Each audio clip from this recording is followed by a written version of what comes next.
Ó, o vídeo do conserto desse micro-ondas, que eu fiz o vídeo, né? Agora vamos mostrar ele funcionando. Foi trocado o fusível que fica lá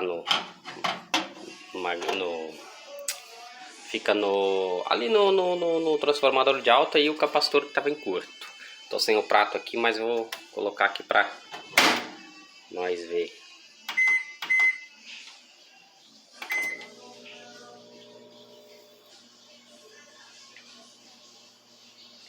Eu fiz ontem, aqui o rapaz já ia levar, daí eu vou mostrar, né?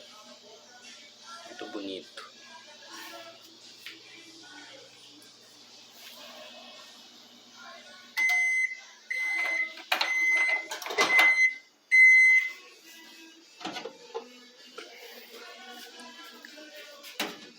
Vamos ver se dá pra ver a fumacinha.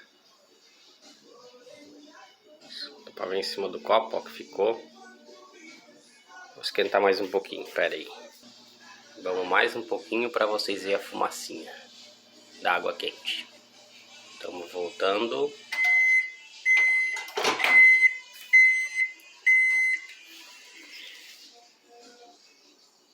Vamos ver se dá pra ver aqui a fumaça.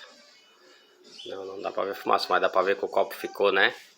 Viu? Vamos ver se aparece a fumaça. Ó, fumaça. E isso mostra que ele aqueceu. Capacitor e o fusível que vai no transformador ali.